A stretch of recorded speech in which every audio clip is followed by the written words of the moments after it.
Bon, donc aujourd'hui, on va travailler sur le contenu de séance, qui est celui de toutes les classes, sauf pour l'instant la 5e B, puisque la 5e B, elle va apparaître dans votre cahier de texte demain jeudi, hein, mais par contre, ça vous donnera un petit peu d'avance, comme ça vous pourrez déjà savoir ce qu'il faudra faire.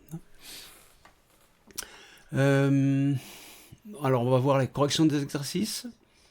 On va voir, pour que vous puissiez les corriger, hein, il faudra m'envoyer les corrections. On va voir le cours avec des animations. On va voir la nouvelle fiche de cours. Et on va voir l'activité à faire et à envoyer. Puis aussi parler un peu des prochains cours. Voilà, puis je donne la parole régulièrement pour que vous puissiez poser vos questions. Donc on va commencer par aller voir les exercices et leurs corrections. Donc du coup, pour ceux qui sont en 5B, ça va vous aider, hein, puisqu'on va déjà voir la correction. Ça vous permettra de les faire plus facilement.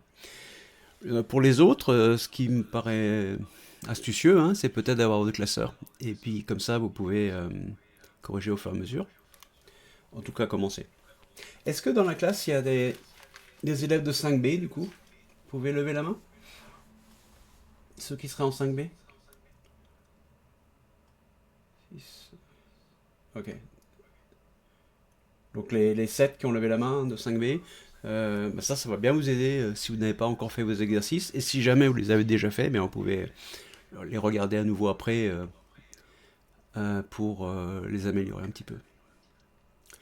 Voilà. Alors, dans le premier de ces exercices qui était assez, je dirais, facile, non? Parce que, bon, il n'y a pas grande difficulté, quoi, hein. Vous avez donc à reconnaître avec euh, la représentation des molécules basée sur des billes, hein. On sait bien que la forme qui est marquée là, c'est pas forcément la vraie forme des molécules, hein. Mais ça permet de réfléchir et d'expliquer les états de la matière. Alors le premier mot à placer, c'était le mot particule. Donc particule, où est-ce qu'il y en a? Ben là, par exemple C, hein, C c'est une particule, ici, là. Voilà. Le mot vide, alors le vide, vous avez du vide ici, hein, en A. Et essayez de vous rappeler que la matière, même des matières comme une table, comme une voiture, n'importe quoi en fait, hein, une route, ce que vous voulez, la matière c'est surtout du vide, hein, avec quelques petites choses qu'on appelle des électrons, des protons, des neutrons à certains endroits et qui ont des forces entre elles très, très importantes qui empêchent de passer la main à travers quand c'est sous forme solide, hein. Mais pourtant, même un solide, c'est surtout du vide. Si jamais vous voulez, on pourra en discuter un petit peu.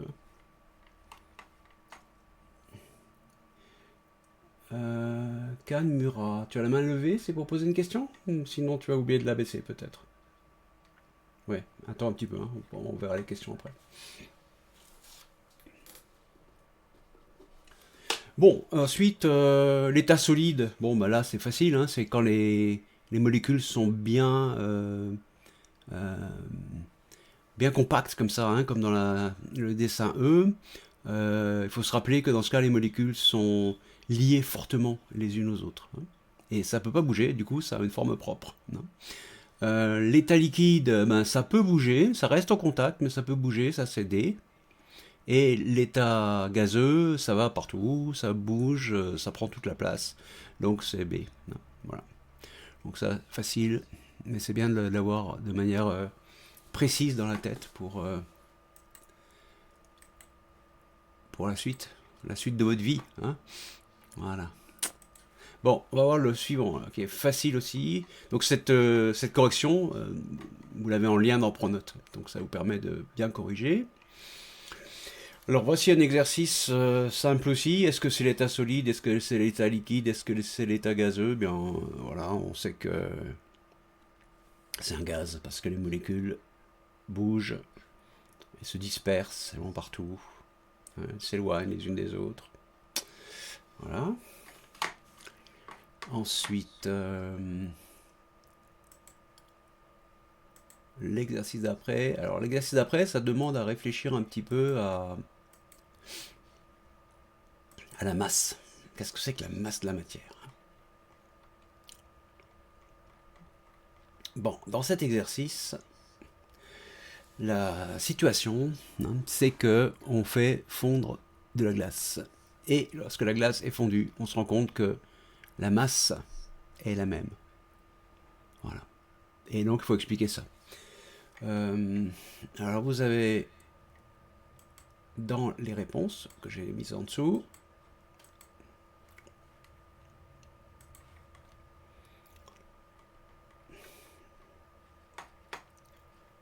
voilà. Bon, alors état initial. Le mot initial, c'est un mot que vous ne connaissez pas forcément bien. Initial, ça veut dire au début. Final, à la fin. Donc au départ, l'état, c'est l'état solide. À la fin, état liquide. État initial, état solide. État final, état liquide. Le nom du changement d'état, c'est la fusion. Et donc on observe que la masse de l'eau est constante. Donc ça, c'est un mot qu'on utilise souvent en science. Constante, ça veut dire ne change pas. Reste la même. Voilà. Alors comment ça se fait? Bien, ce qui se passe, c'est que le nombre de particules, le nombre de molécules d'eau n'a pas changé. Et la masse de la matière, en fait, elle est liée à la masse des molécules. Donc si le nombre de molécules ne change pas, la masse ne change pas non plus. Même si on est passé de la glace à l'état liquide de l'eau.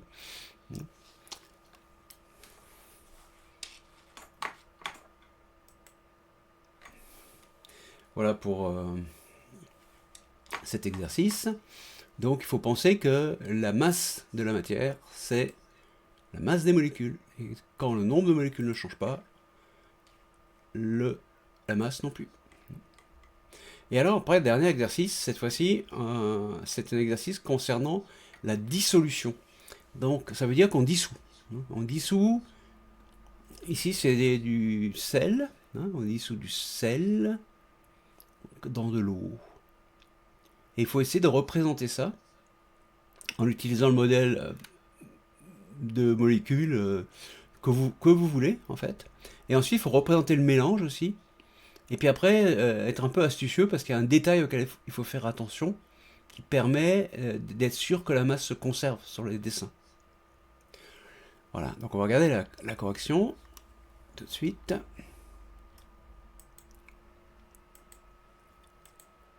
Alors la correction, ce que vous m'avez envoyé, c'est bien. C'est simplement, il y a plein de façons de dessiner ça. Il y a plein de façons de dessiner ça. Alors moi, j'ai dessiné le sel comme ça. J'ai pris comme modèle pour la molécule de sel, j'ai pas pris des ronds, j'ai pris des carrés. J'ai pris des carrés, et puis là, vous voyez, j'en ai dessiné 12, collés les uns aux autres. Ça, c'est un grain de sel, si vous voulez. En réalité, dans un grain de sel, il y aura des milliards de molécules. Beaucoup, beaucoup, beaucoup. Des millions, des milliards. Moi, j'en ai mis que 12. Là. Okay, donc ça, c'est le sel, à l'état solide, un grain de sel, représenté avec des carrés, liés entre eux, ils ne peuvent pas bouger. Alors l'eau, à l'état liquide, j'ai décidé d'utiliser des triangles. Des triangles qui sont en contact les uns les autres, mais qui peuvent bouger, parce que c'est de l'eau à l'état liquide. Et maintenant, quand ça se mélange, bien les molécules de sel vont se séparer. Au départ, les molécules de sel, elles sont collées les unes aux autres. Ça, c'est un grain de sel. Et bien, lorsqu'on met le sel dans l'eau, l'effet de l'eau, c'est de séparer les molécules. Et les molécules de sel vont se mettre entre les molécules d'eau. Voilà, l'eau salée, donc comment on peut la représenter.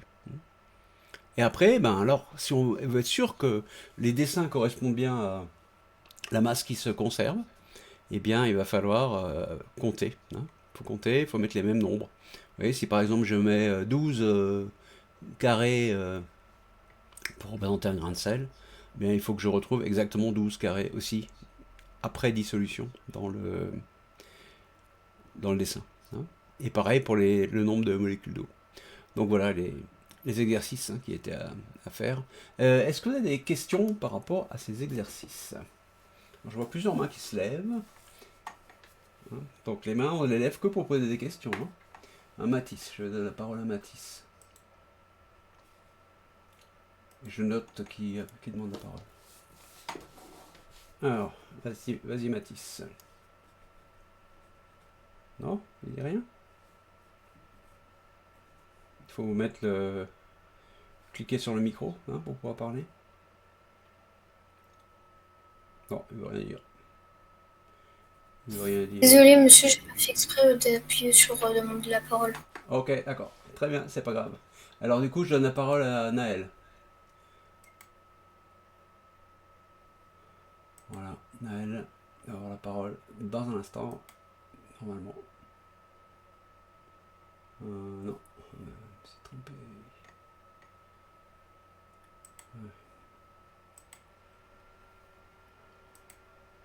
Ouais, j'arrive, Naël.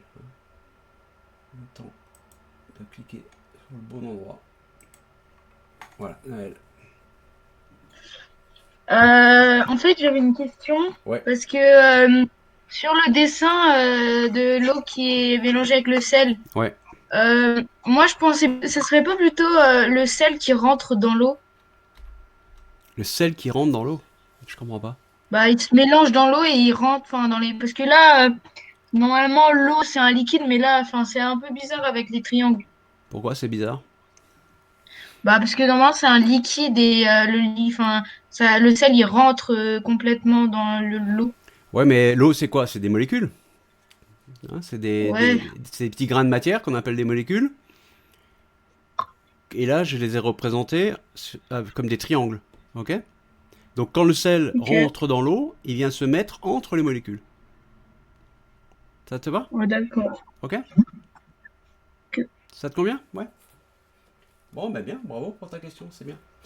Il y a aussi Théum qui veut dire quelque chose, donc je vais lui donner la parole. Hop, Théum. Bonjour monsieur. Vous avez dit qu'il fallait mettre le même nombre de molécules, mais sur votre dessin, il n'y en a que 10 au lieu de 12. Il y a que 10 quoi? Ah ouais, Il n'y t'as a raison. que 10 petits grains de sel. Ouais, donc ce dessin-là, il est faux. T'as raison. Hein, bien vu. Super. Bien joué. Il y a une erreur dans mon dessin. Il devrait y en avoir. Il y en a 5 à 5 10 et il devrait. Et en fait, c'est vrai que sur le bout de sel en haut, là, il y en a plus que ça, il y en a 12. Hein. Donc il y a une erreur. Très bien. Souman, je te donne la parole aussi. Hmm,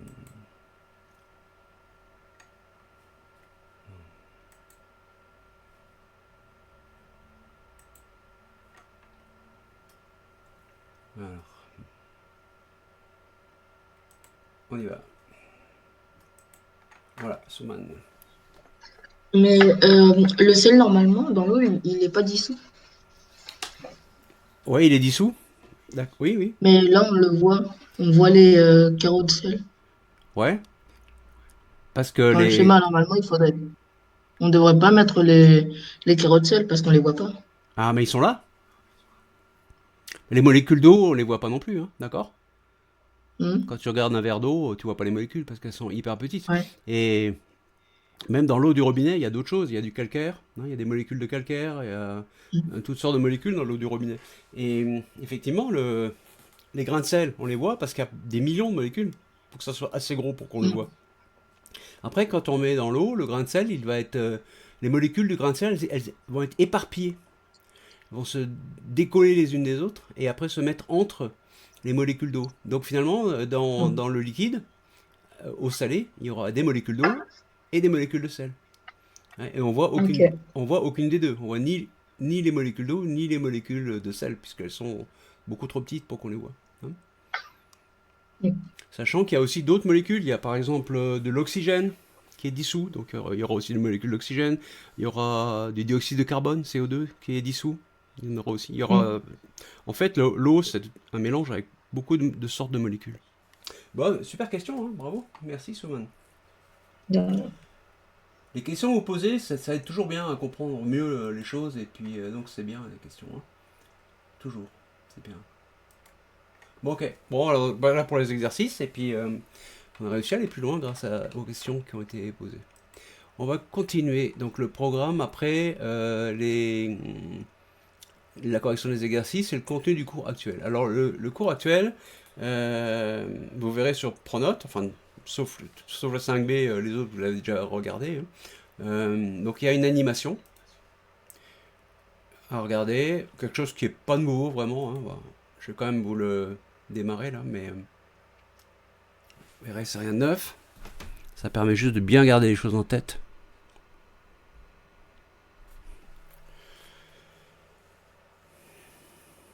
Voilà, alors il y aura un peu de pub, je pense, au départ, souvent, hein. Et après, on va pouvoir regarder l'animation.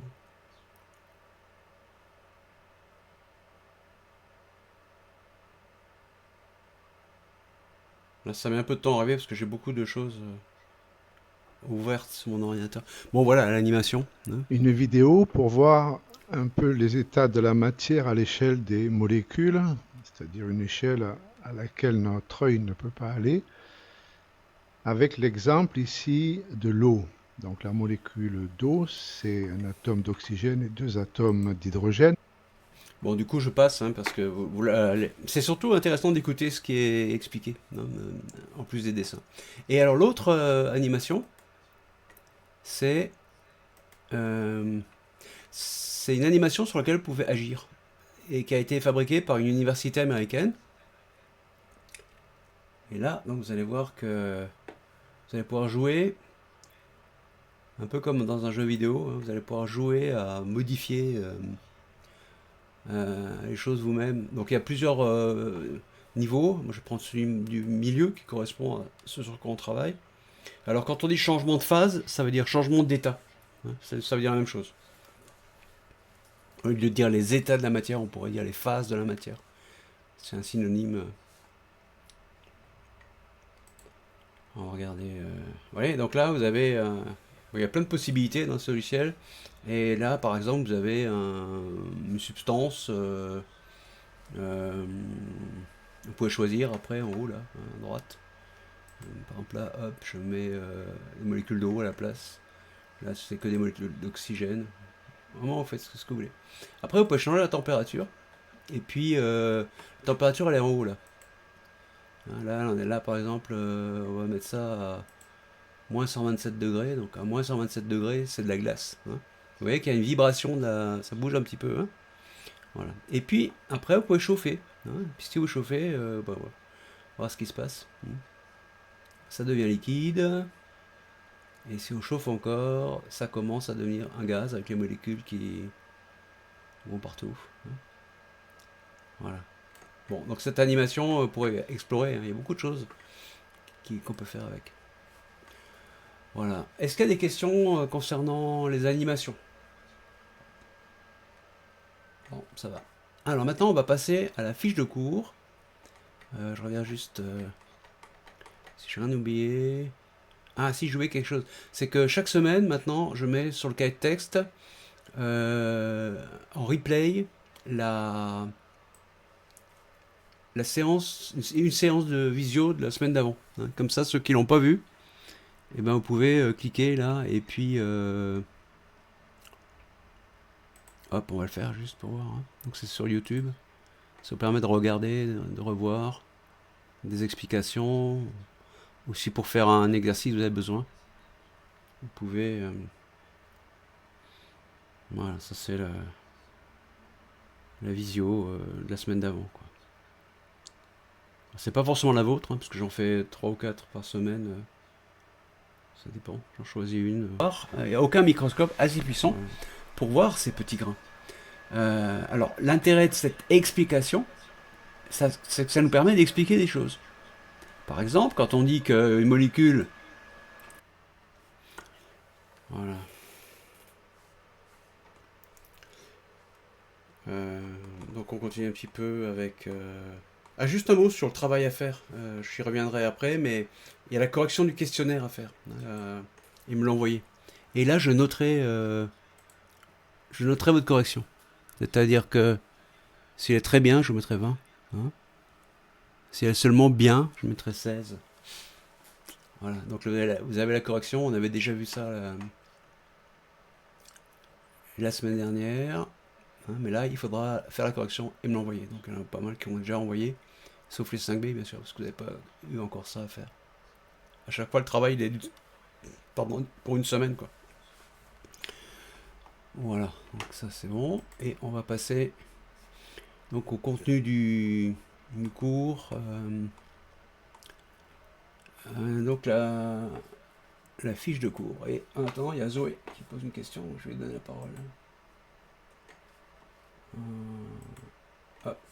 Allez Zoé, on t'écoute. Mais du coup, ça veut dire qu'une fois, on vous a déjà envoyé le questionnaire avec nos réponses. Ouais. Et là, il faut renvoyer le questionnaire avec la correction. Ouais, donc exactement. Hein. Tu regardes si tout est juste. Si c'est juste, Oui. bah, tu coches en vert à côté. Hein. Quand c'est faux, tu barres en vert ce qui était faux et tu remplaces par la bonne réponse et tu me l'envoies. Voilà ce qu'il faut faire. D'accord. Ok. Merci. De rien.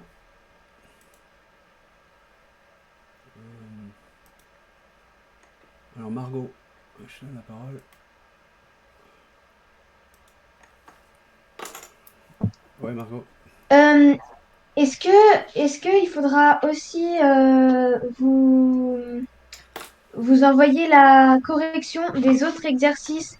Déjà, il y avait la première fiche avec les molécules Mhm. et il y avait aussi les exercices 18, page 48, le 20, page 50 et 21, page 50. Ça c'était avant. Hein. Donc ça, il n'y a pas... Et est-ce qu'il faudra aussi... Il n'y a pas la correction? Non, bon, je sais plus, parce que c'était la leçon d'avant. Attends, je regarde. Hein, ce qu'il fallait faire... non, il fallait juste faire... il n'y a pas besoin d'envoyer ça. Non. Ok, Ouais, ça, mais j'avais c'est pas... que les exercices. Ouais, j'avais pas Ok. demandé... Merci. il fallait m'envoyer les réponses, mais il n'y avait pas besoin de... Il n'y avait pas besoin de m'envoyer la correction. Ok, merci. Voilà. Merci à toi, Margot.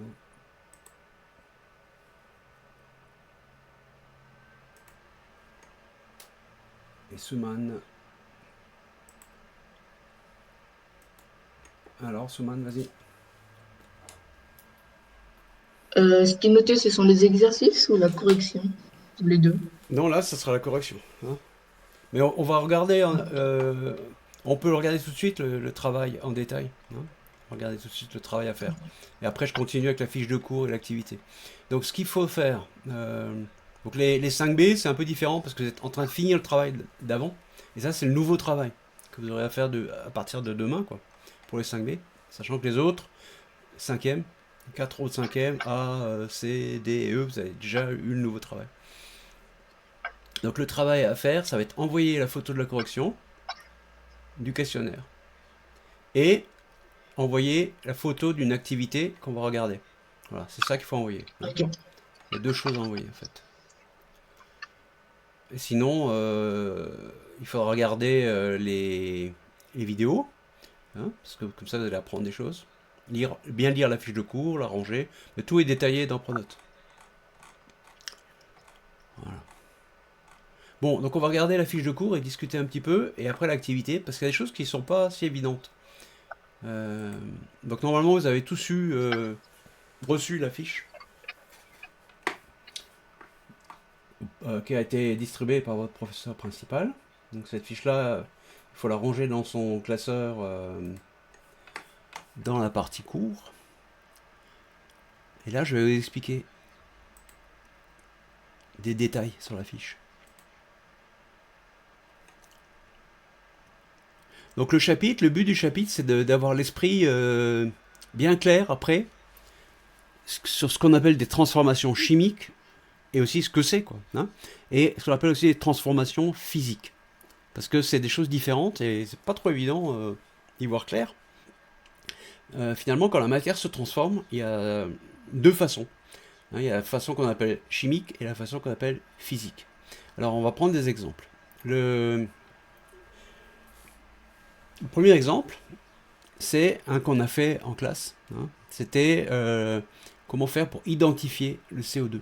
C'est-à-dire utiliser l'eau de chaud pour voir si un gaz est du CO2. Et là, on avait vu que l'eau de chaud se trouble. Bon, voilà. Ça, c'est ce qu'on a fait dans un TP, quand on était en groupe. Et ça, c'est déjà une réaction chimique. Parce que finalement, on a du CO2, on a une autre substance qui s'appelle l'eau de chaud, dans laquelle il y a plusieurs sortes de molécules. Et mis ensemble, ces deux choses-là, ça nous donne des petits grains qui troublent l'eau de chaud. Ça donne des grains de calcaire. Donc vous voyez que la matière est transformée. Hein, le dioxyde de carbone, le CO2, et l'eau de chaud, enfin, et certaines molécules de l'eau de chaud, disons, vont disparaître pour former les grains. Donc il y a des substances qui disparaissent et d'autres qui apparaissent. Des substances différentes, qui ne sont pas les mêmes qu'au début. Ça, c'est ce qu'on appelle une transformation chimique. Chaque fois qu'il y a des substances qui disparaissent et d'autres qui apparaissent, des nouvelles, c'est une transformation chimique. Deuxième exemple. On va prendre aussi quelque chose qu'on a déjà vu en TP. Voilà. Pour identifier l'eau, qu'on a vu en TP, on a vu qu'on utilise le sulfate de cuivre anhydre, qui est blanc, hein, la poudre blanche qu'on a utilisée. Donc pour identifier l'eau, on utilise du sulfate de cuivre anhydre, qui est blanc. Et ça devient bleu. Donc il y a une transformation grâce aux molécules d'eau. Et cette transformation, c'est une transformation chimique, parce que le sulfate de cuivre anhydre, il est plus là après. Il est devenu du sulfate de cuivre hydraté. Et les molécules d'eau qui ont servi à former le sulfate de cuivre bleu, hydraté, eh ben, elles ne sont plus là non plus. Donc il y a des substances qui ont disparu. Ce qui a disparu, c'est le sulfate de cuivre anhydre. Et ce qui a disparu aussi, c'est... Donc lui, il n'y a plus. Hein, le sulfate de cuivre anhydre, là. Il n'y a plus. Et il n'y a plus l'eau non plus. Hein. Par contre, il y a quelque chose de nouveau, ça s'appelle le sulfate de cuivre hydraté, bleu. Donc, quand il y a quelque chose de nouveau qui apparaît, une nouvelle substance qu'il n'y avait pas au départ, et d'autres qui ont disparu en tant que telles, ça s'appelle une réaction chimique qu'on appelle transformation chimique. Alors on dit réaction parce que chacun des deux agit sur l'autre. On va voir maintenant le troisième exemple qu'on avait en TP aussi, hein, vous avez fait les expériences. Alors, je suis vraiment désolé de la situation actuelle parce qu'on ne peut plus faire des expériences. C'est vraiment dommage, mais bon. C'est la situation spéciale Covid, ça, qui fait que... Alors, quand on a de l'acide, hein, et qu'on fait agir l'acide avec la craie, je dis bien avec, parce que chacun des deux agit sur l'autre. L'acide agit sur la craie, mais la craie agit sur l'acide. Parce que si la craie n'était pas là, il ne se passerait pas les transformations. Mais on a vu que lorsque on fait agir l'acide avec la craie, eh bien l'acide disparaît, la craie disparaît, et les deux, ils forment, entre autres, du CO2. Une nouvelle substance qu'il n'y avait pas. C'est-à-dire que les atomes qui constituent le CO2, le carbone, le C, hein, C c'est le carbone, et les atomes d'oxygène, là il y en a deux atomes d'oxygène, eh bien ils viennent de la craie, ils viennent de l'acide. Et ça donne une nouvelle substance. Hein. Donc il y a aussi une transformation de la matière, des substances qui disparaissent et d'autres substances qui apparaissent. Alors la phrase qui est vraiment la clé, je dirais, dans cette fiche de cours, c'est celle que je surligne. Là. Hein. Ouais, c'est pas génial le surlignage. Je vais plutôt l'encadrer. Hein. C'est cette phrase-là. Hein. Si vous avez une phrase à encadrer sur votre feuille, c'est vraiment celle-là. Lors d'une transformation chimique, une ou plusieurs nouvelles substances chimiques se forment, tandis que d'autres disparaissent. Voilà, ça c'est une transformation dite chimique. Parce que la formule, la composition des molécules change. Et ça c'est possible seulement parce que les atomes qui constituent les molécules s'organisent autrement, se regroupent autrement. Il y a une deuxième chose, comme le nombre finalement total d'atomes ne change pas, c'est que la masse ne va pas changer. Hein, puisque la masse, on se rappelle, elle est liée au nombre de particules. Jusque-là, on disait nombre de molécules. Et maintenant, quand c'est des réactions chimiques, des transformations chimiques, ça va être lié aussi au nombre d'atomes. Puisque les molécules, finalement, c'est des groupes d'atomes. Voilà. Donc ça, c'est vraiment l'explication de ce que c'est qu'une transformation chimique, qu'on appelle en général réaction chimique. Et après, votre travail, après avoir bien compris tout ça, ça serait de faire la fiche où il faut essayer de classer différentes transformations qui vous êtes présentées. Hein, on va les regarder un petit peu. Vous allez m'aider pour les premières. On va essayer de les résoudre un petit peu déjà les premières. Il va falloir classer ces transformations en 3 catégories. Il y en a une, c'est une catégorie transformation chimique, réaction chimique, et l'autre, les deux autres, c'est des catégories qui sont des transformations physiques, dont une qui est mélange. Hein. En gros, les transformations physiques, il y a, je vais vous faire un petit dessin pour que vous puissiez retenir, sur une feuille, sur un tableau. Hein, je me rends un tableau comme ça. Voilà. Dans les transformations physiques. Je vous mets ça. Après, je vous laisse prendre des questions. Voilà. Transformation physique. Il y a 2 sortes. Il y a les changements d'état. Donc quand le solide devient liquide. On est bien d'accord que quand la glace fond et devient de l'eau liquide, eh bien l'eau est restée de l'eau. Il n'y a pas de substance qui a disparu et une autre qui est apparue. Hein. C'est toujours la même substance. Donc les changements d'état, c'est des transformations, pas des transformations chimiques, mais physiques. Parce qu'il n'y a pas de nouvelles substances qui apparaissent. Et il n'y en a pas qui disparaissent. Et autrement, il y a les mélanges aussi. Hein. Quand on met par exemple du sel dans l'eau, bon, bah, le sel reste du sel, l'eau reste de l'eau. Les molécules ne changent pas. C'est toujours les mêmes molécules. Par contre, elles sont mélangées autrement. Elles sont regroupées autrement. Les molécules ne sont pas modifiées. Hein, quand c'est un changement, une transformation physique. Quand c'est une transformation chimique, les molécules sont modifiées. Voilà. Donc, quand on a une transformation physique, les molécules ne sont pas modifiées. Hein. Là, hop. Molécules pas modifiées. Et à contrario, quand elles sont modifiées, on appelle ça transformation chimique. Bon, c'est que des mots hein, pour parler des choses. Est-ce que vous avez des questions sur ce sujet-là? Quelque chose qui vous titille, là, qui vous préoccupe? Non? Ça va?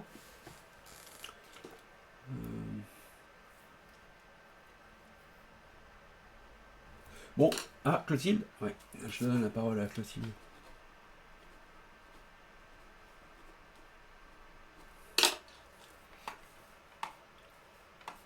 Et après, on va commencer l'activité que vous devez faire et m'envoyer, qui sera notée. Hein, parce que maintenant, comme on ne se voit pas en classe, je vais noter tous les travaux que vous envoyez. Sur main. Alors, Clotilde, on t'écoute.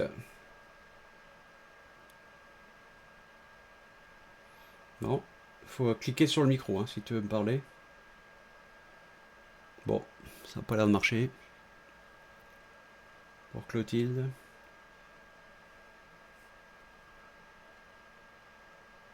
Ok, il faudra trouver la solution alors pour que tu puisses nous parler. Voilà. Alors maintenant, on va commencer l'activité. Et là, vous allez m'aider à répondre. Hein. Ça sera la meilleure façon pour vous de bien comprendre. Donc l'activité, elle est là. On appelle ça le jeu des familles.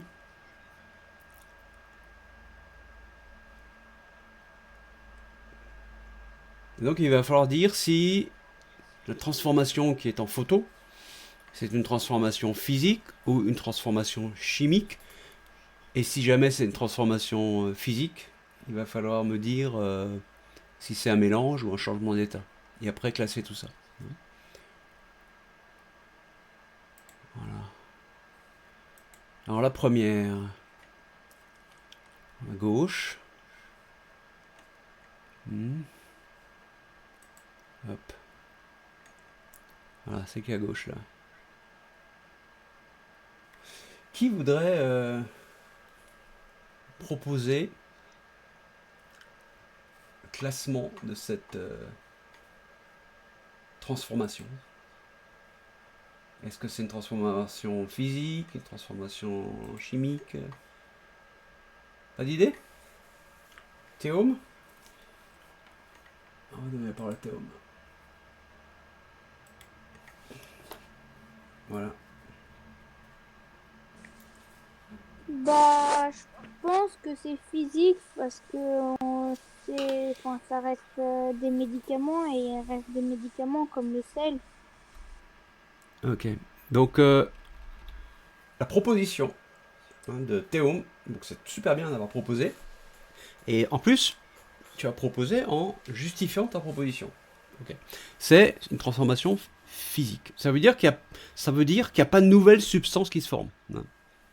On peut penser comme ça, parce qu'effectivement, quand on dissout les médicaments dans l'eau, ben, ce qui se passe, c'est un peu comme le sel. Hein, les molécules du médicament vont se séparer, hein, et puis se dissoudre dans l'eau.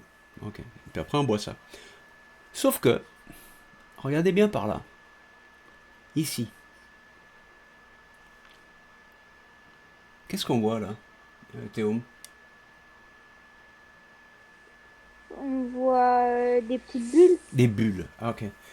Alors ces bulles, elles apparaissent au moment où on met les médicaments dans l'eau. Elles n'existent pas avant. Et donc, ça veut dire qu'il se forme une nouvelle substance. Au contact du médicament et de l'eau, il se forme une nouvelle substance. On appelle ça des médicaments effervescents, hein, qui provoquent des bulles. Et donc ça, c'est une réaction chimique. Donc il y a les bulles, l'apparition de bulles, c'est une transformation chimique, une réaction entre une partie du médicament et l'eau, qui fabrique du CO2. Les boissons gazeuses, c'est toujours du CO2, du dioxyde de carbone. Donc ça, il faudrait classer dans transformation chimique. Mais en plus de ça, il y a aussi la partie dissolution. Hein, donc on pourrait aussi le classer, on pourrait le classer dans les deux. Hein, on pourrait aussi le classer dans transformation physique, puisqu'une dissolution, c'est-à-dire les petites molécules du médicament qui vont se séparer et se mettre entre les molécules d'eau, ça c'est pas une transformation chimique. Hein. Chimique, c'est quand il y a quelque chose de nouveau qui se forme. Voilà. Donc bien, merci hein, Théo, super. Bon, maintenant la deuxième, celle du milieu, la bougie. Vous en pensez quoi de la bougie? On va donner la parole à Léo, du coup. Bah, je pense que c'est aussi physique. Ouais, alors justifie, dis pourquoi. Bah, parce que, enfin, là, je pense pas qu'il y a de... Il y a pas de... Enfin, là, ça reste une bougie, enfin, il n'y a rien qui change. La bougie C'est reste pas comme les médicaments. Ok, donc Enfin, c'est fondu, mais... c'est fondu.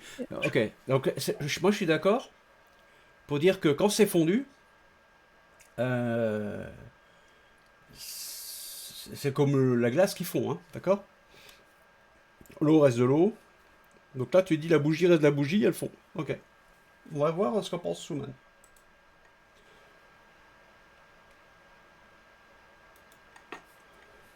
Vas-y Souman. Bah, moi, je mettrais ensemble la bougie et les glaçons parce que ça fond. Ah, tu les mettras ensemble, ouais, dans la même catégorie. Ok. C'est-à-dire dans la catégorie des transformations physiques. Hein. Ok. Oui. Ok, avec changement d'état. Bon, très Et, bien. Oui. Et quoi? et les pastilles, je les mettrais avec la vignette, la première vignette en bas à gauche. Tout en bas? Ouais.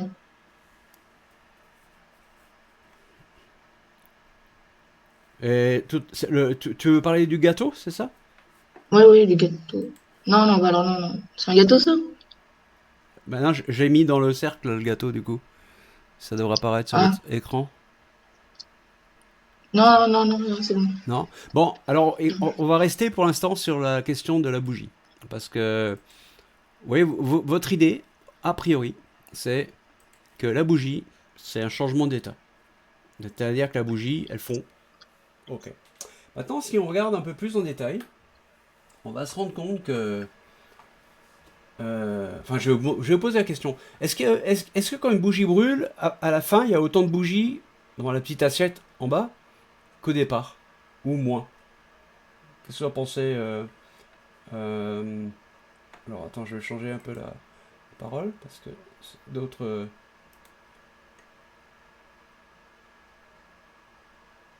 D'autres aimeraient bien aussi. Est-ce qu'il y a autant? Ça, c'est une question à se poser hein, en termes de quantité. On va demander à Samia. Ça, Samia. Bah, il y en a pareil qu'au début.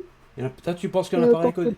Ouais, il y en a pareil qu'au début. Hein. Quand une bougie brûle, dans l'assiette, au fond, on va retrouver autant de bougies qu'on avait au départ. Ok. Oui. D'accord. Et Clotilde, elle dit quoi Clotilde. Qu'est-ce qu'elle en pense, Clotilde? Moi, je pense que il y en a moins parce que quand elle brûle, c'est comme si ça enlevait une partie de la bougie et du coup, il en reste moins.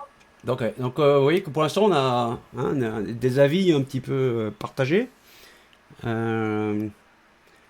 Certains qui pensent qu'il y en a autant, d'autres qui pensent qu'à la fin, il y en a moins.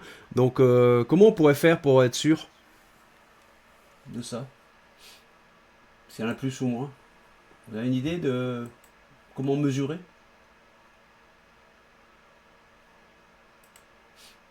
Qui est-ce qui voudrait répondre à Zoé? Alors, comment on pourrait mesurer? Pour être sûr, pour voir s'il y en a moins ou pareil. Il faudrait faire le test et mesurer la bougie au départ, la faire, l'allumer et regarder après combien elle mesure à la fin et combien il y en a dans l'assiette. Ouais, mais tu mesurerais avec quoi? Une règle ou Ah, tu mesurerais quelque chose le... qui mesure. Ouais. Ou un bout de ficelle ou quelque chose. Tu mesures... Du coup, tu mesurerais le volume. La place que ça prend, quoi. Hein? Ok. Alors moi, ce que je propose, c'est une autre mesure éventuelle, c'est de mettre sur une balance. Hein, on pèse la bougie au départ, et puis après, on pèse ce qui reste de la bougie aussi. Et on compare. Alors, je vais... Ok, Zoé? Ouais. Ouais, donc je vais vous donner un petit peu la solution, là. C'est que... Donc vous voyez, vous êtes d'accord, pour l'instant, vous pensez, enfin tous ceux qui m'ont parlé, ils pensent que c'est une transformation physique. C'est-à-dire que la bougie... elles fond et puis après il y en a autant qu'avant. Hein. Bon, alors moi je vais vous dire que si vous faites expérience avec une balance, vous allez constater qu'à la fin il y en a moins qu'avant. Donc il y a une partie de la bougie qui a disparu. Il y a même beaucoup moins qu'avant. Et alors qu'est-ce qui s'est passé avec la matière qui constitue la bougie? Eh bien cette matière, entre autres la paraffine. Hein, la paraffine c'est un des constituants de la bougie. Donc la paraffine, elle brûle. On est d'accord qu'au début, il faut allumer la mèche, mais après, ça continue tout seul.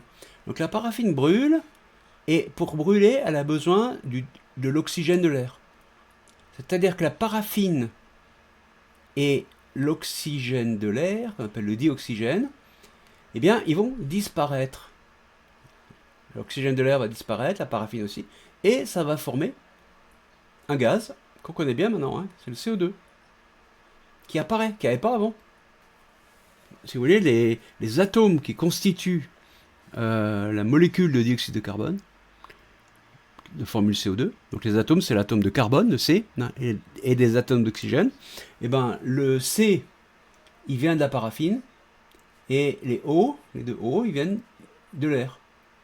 Donc il y a une transformation de la matière, qui fait que il apparaît une nouvelle substance, et en même temps, ça fabrique de l'énergie sous forme thermique.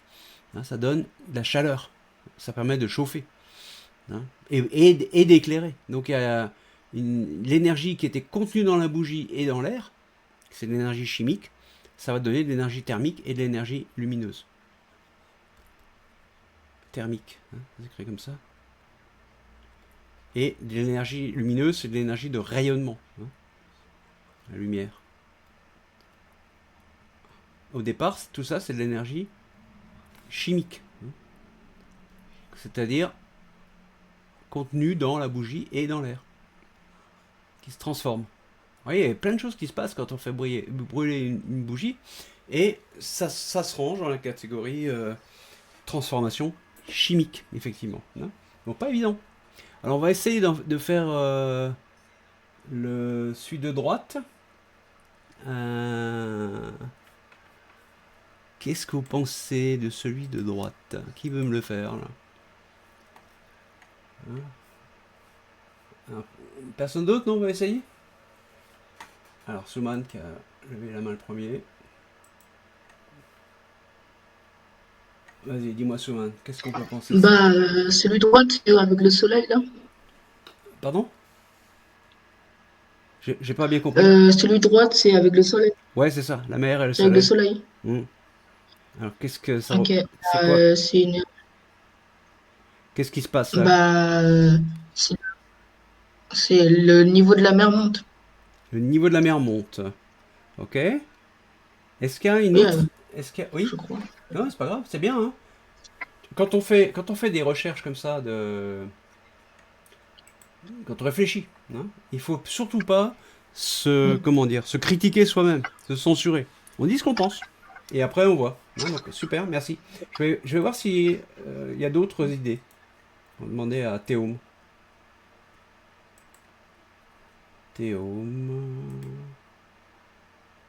Voilà, vas-y, Théôme. Bah, c'est l'eau qui devient, enfin, c'est l'eau liquide qui devient à l'état gazeux. Bah, du coup, je pense que c'est une transformation physique. Ouais, très bien, voilà. Hein. Donc là, effectivement, on peut penser que ce qui était représenté là, c'était la montée du niveau de la mer, hein, mais en fait, effectivement, c'est le changement d'état de l'eau liquide qui devient de la vapeur d'eau invisible, hein, qui passe dans l'air. Et donc là, c'est pas un changement, une transformation chimique, parce que l'eau reste de l'eau. Hein. Au lieu d'être de l'eau liquide, elle est de l'eau sous forme de vapeur d'eau. C'est ce qu'on appelle un changement d'état, donc une transformation physique. Alors le dernier, je vous propose le gâteau, hein, qui est en bas à gauche là. Qui veut me parler du gâteau?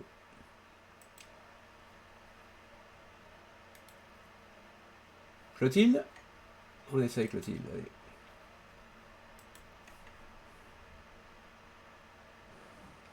allez. Bah, pour moi, déjà, le gâteau, finalement, il reste le gâteau. Enfin, la pâte à gâteau, c'est juste qu'elle va se durcir en quelque sorte. Mais du coup, bah, peut-être c'est une transformation chimique quand même parce que les particules, je crois, bah, elles vont se transformer en quelque chose de plus dur. Alors, oui, donc déjà, merci pour ton analyse, parce qu'elle est complète, hein, elle est argumentée, et ça, c'est très bien. Quand on fait un gâteau, au départ, c'est un mélange qu'on fait avec différents ingrédients, et si on laissait juste s'évaporer l'eau qui est dedans, est-ce que ça donnerait le même gâteau? Si il n'y a pas de cuisson. Qu'est-ce que t'en penses, Clotilde? Bah non, ça donnerait pas le même, Hein, si on la même cuisson. Si on le cuit pas, donc effectivement il faut le cuire. Et la cuisson transforme le gâteau en autre chose. C'est plus la même chose qu'avant. Ça veut dire qu'il y a la cuisson, c'est en fait des réactions chimiques qui se font. Et en cuisine, la plupart du temps, on fait des réactions chimiques. Pas toujours, hein, mais là, en tout cas pour un gâteau. Par exemple, les œufs qu'on met dedans, l'albumine se durcit, hein, donc elle va former. C'est un peu comme quand on met un œuf sur le plat. Hein, le blanc de l'œuf va devenir tout blanc. Donc ça, c'est une réaction chimique. Il y a des transformations qui fait que c'est plus la même chose qu'avant. Sinon, il suffirait juste de laisser le gâteau là et attendre que l'eau qui est dedans s'évapore et ça ferait la même chose. Hein. Mais non, on a vraiment besoin de cuisson parce que la cuisson, le fait d'apporter de l'énergie thermique, hein, la cuisson, c'est apporter de l'énergie thermique au gâteau. Je vais le dessiner. Hein. Qu'est-ce qu'on fait quand on cuit? On fait ça. Voilà. Cuisson, ça veut dire apporter de l'énergie thermique. Et cette énergie thermique permet de transformer la matière en d'autres matières pour faire un bon gâteau. Et donc c'est une réaction, c'est une transformation chimique. Bon voilà, donc du coup, les autres, vous le ferez vous-même. Hein. Mais c'est cette idée-là, et c'est pas grave si vous vous trompez. Hein. Ce qu'il faut, c'est justifier. C'est bien expliquer comment vous pensez. Et si vous expliquez bien, vous aurez une bonne note, vous aurez 16 sur 20. Hein. Si jamais, en plus, vous trouvez des bonnes réponses, vous pourriez passer à 20, bien sûr. Hein. Ok. Zoé. Alors, on va donner la parole à Zoé. Puis après, je vais faire un petit mot, parce qu'il ne reste plus que 5 minutes après. Hein. Un petit mot sur le travail à faire.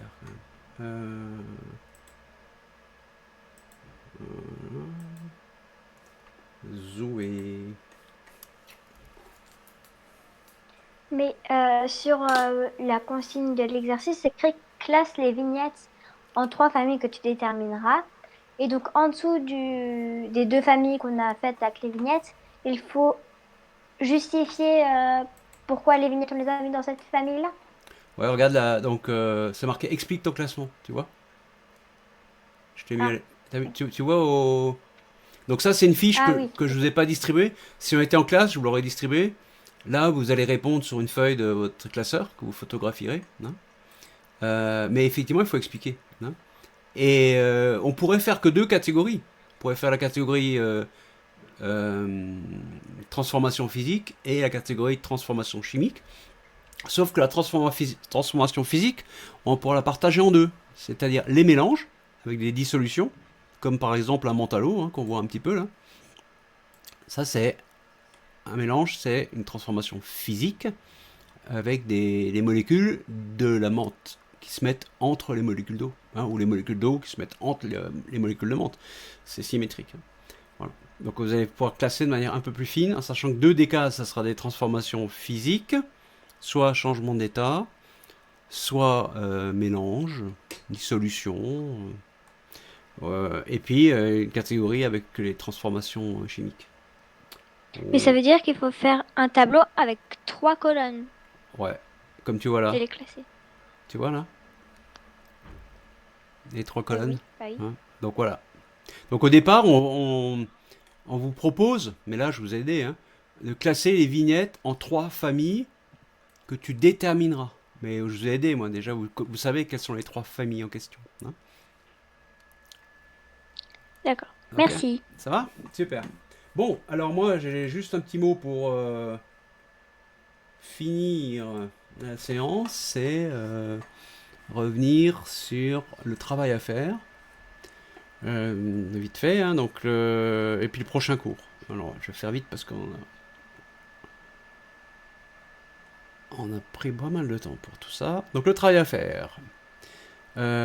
Vous pouvez regarder la séance de la semaine dernière en replay. Celle-là, je la mettrai un peu plus tard. Hein, celle qu'on est en train de faire aujourd'hui. Corriger le questionnaire. Corriger le questionnaire en vert et m'envoyer la photo de la correction qui sera notée sur main. Donc, normalement, c'est facile à voir ce maths-là. Hein. Regardez les 2 vidéos. Animation. Jouer un peu avec l'animation. Lire la fiche de cours, la ranger en parties cours et bien réfléchir à tout ce qui est marqué sur cette fiche. Faire l'activité, envoyer la photo. Voilà, ça c'est le travail à faire pour la semaine. Et les prochains cours, bien ça sera, il y aura une évaluation. La semaine prochaine, je vous donnerai une évaluation à faire. Pour cette évaluation, il y aura une feuille qui va vous être distribuée au collège. Et normalement, l'évaluation, elle se ferait en temps limité, en classe, et tout seul. Hein, vous devriez la faire tout seul. Bien sûr, là, ça va pas être le cas. Hein, vous pourrez le faire à la maison, donc vous aurez la possibilité de discuter avec vous aurez le temps, vous aurez une semaine entière pour la faire. Hein. Alors celle-là, il ne faudra pas l'envoyer par photo, il faudra la donner à votre professeur principal. Ça sera la semaine d'après, ça. Alors les questions, par exemple, hein, voilà, il y a 2 élèves, Martin et Zélia, qui leur prof leur demande à quel gaz sont dues les bulles dans l'eau gazeuse. Bon, on en a parlé, quoi. Hein. Et donc il faut après répondre quel est le gaz, comment on peut tester ce gaz pour être sûr, et après il faut imaginer l'expérience. Hein. Donc dans cette évaluation, il y aura des expériences à imaginer et des schémas à faire. Donc, il faut raconter l'expérience, hein, si vous voulez, et après faire le schéma et puis raconter le protocole, comme on avait vu lorsqu'on faisait les comptes rendus d'expérience. Hein. Voilà. Donc ça c'est le travail. Donc il y a 3 sujets en fait. Hein. Il y a le lait aussi après. Est-ce qu'il y a de l'eau dans le lait? Comment on peut faire pour savoir? et puis la créer avec l'acide, et comment on pourrait faire une expérience pour voir si la masse augmente, si elle diminue, ou si elle reste la même. Voilà, ça sera le sujet la semaine d'après, hein, avec donc une évaluation que vous ferez tranquillement à la maison.